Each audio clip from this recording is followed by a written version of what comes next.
Le cycle de vie du produit regroupe l'ensemble des étapes par lesquelles passe un produit de sa mise en place sur le marché jusqu'à la fin de sa production.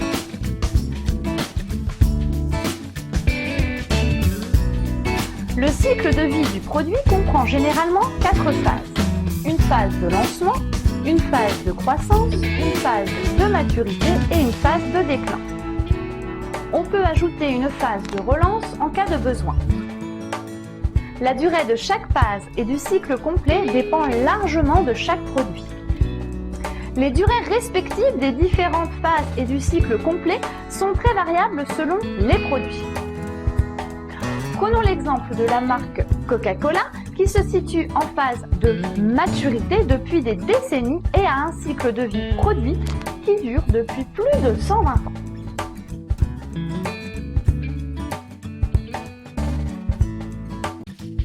L'entreprise peut se servir du cycle de vie produit afin de gérer son portefeuille de produits. Elle peut prévoir le lancement de nouveaux produits pour remplacer les produits en phase de déclin par exemple. Aussi, l'entreprise pourra mener des actions commerciales adaptées à la phase de vie de chaque produit. Dans ce qui suit, je vais vous présenter les différentes stratégies liées aux différentes phases du cycle de vie d'un produit. D'abord, pour la phase de lancement, l'entreprise cherche à promouvoir son produit afin de sensibiliser la clientèle visée. Il faut savoir que les coûts liés à cette phase de lancement dépassent souvent les gains réalisés. L'entreprise doit réaliser des dépenses promotionnelles pour informer les clients et les inciter à l'acte d'achat. Aussi, il faut assurer une bonne distribution du produit afin d'avoir de meilleurs résultats lors de cette phase. Phase de croissance. Le produit commence à générer du profit et devient de plus en plus rentable. Les dépenses promotionnelles comme la publicité restent nécessaires afin de développer sa marque. Durant cette phase, il faut encourager la croissance de votre produit pour qu'il reste sur le marché le plus longtemps possible. Pour cela, il faut améliorer sa qualité ou son packaging, élargir la distribution et continuer à mener des campagnes de communication efficaces. La phase de maturité arrive juste après. Généralement, c'est une phase qui dure plus longtemps. Les ventes augmentent moins vite. Durant cette phase critique, il faut surtout trouver l'avantage concurrentiel qui va vous différencier de vos concurrents. Vous avez le choix entre plusieurs techniques de promotion des ventes. Mais surtout, faites attention à votre marge. Étant donné que les entreprises sont en guerre afin d'avoir le meilleur prix sur le marché, votre marge pourra baisser. Et enfin, la phase de déclin. Le marché ralentit. Les clients changent d'habitude de consommation.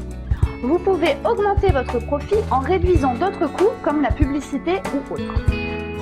C'est à vous de décider. Soit vous vous retirez du marché, soit vous maintenez votre produit sur le marché.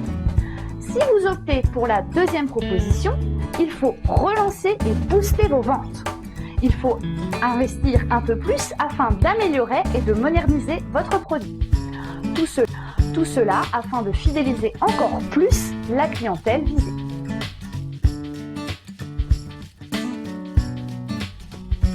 Le cycle de vie produit présente quelques problèmes car rares sont les produits qui suivent réellement cette courbe. Ainsi, la durée de chaque étape varie d'un produit à un autre. On peut même aller jusqu'à dire qu'on a une courbe spécifique pour chaque produit existant sur le marché. Des fois, on assiste à des cycles sans phase de croissance et de maturité. Le produit est lancé mais connaît le déclin rapidement. Sachez que le cycle de vie d'un produit reste un outil pour cadrer le développement de votre produit. Il faut l'utiliser en parallèle à votre savoir-faire managérial et à votre intuition.